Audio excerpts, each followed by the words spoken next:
So I'm very, very sorry to hear those adversities.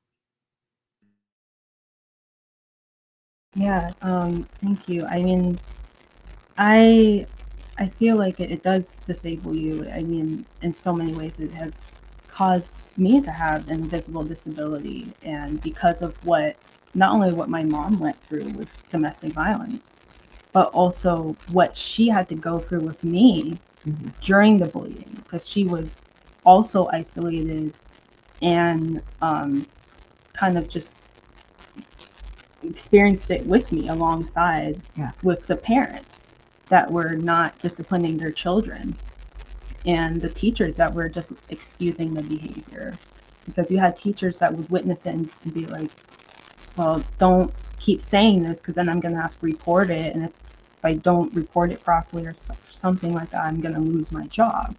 And so because then what's going to happen, the parents come in, and a lot of times the parents don't want to address the problem, and they start attacking the teacher, and then it becomes a whole cycle. And so these teachers were scared of losing their job, and so they would just keep quiet, ignore it.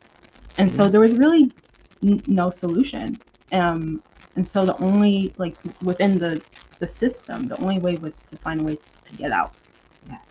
And yeah. This is way before the pandemic that nobody knew about homeschooling and nobody knew about isolation, because during the pandemic we all have to do that. But you said 2013, that's like way before the pandemic. Yeah. She started very early, and you needed to have a person who was at home. So fortunately, I was a stay-at-home mom, so I managed her whole 4 years. So by the time the pandemic hit, she was way ahead of everybody else. Yeah. As far as home, she had graduated. Yeah, I graduated. Yeah. I started online school, 8th grade, and then so that was like 2013, and then I graduated in 2018. So 2 years before the pandemic. Yeah. And that was actually another struggle because I didn't get to meet a lot of kids online, because I think over 20,000 of the kids that were in this online program were on it because of bullying and health issues.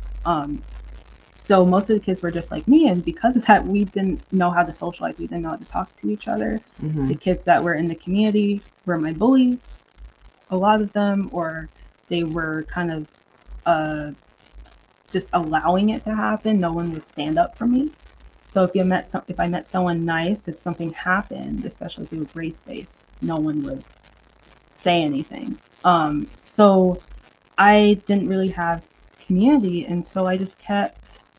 Once I got to graduation, I finally met some kids who were going through the same thing, but still never really connected. Yeah. And I decided, you know what, I'm going to take a year, a little over a year of a gap year, and to heal and to figure things out. And then that didn't work out because the school wasn't a fit, because I still needed to continue online school for my not only mental health issues, but also chronic health issues that developed as well. And so college.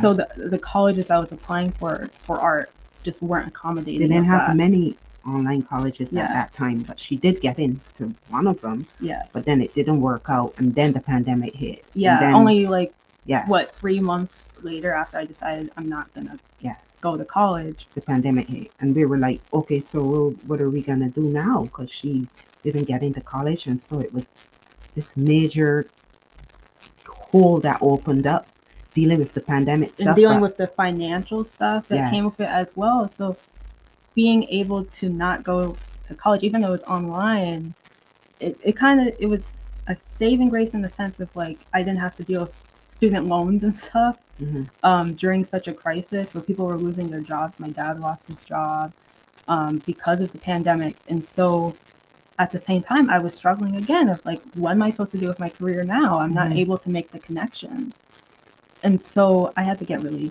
creative. Both of us did. Yeah, so that's when we decided we have to figure things out, and not get so stressed out about what has already passed. And so we just kind of questioned ourselves and went with the flow of the pandemic and just kind of tried not to get too anxious about it.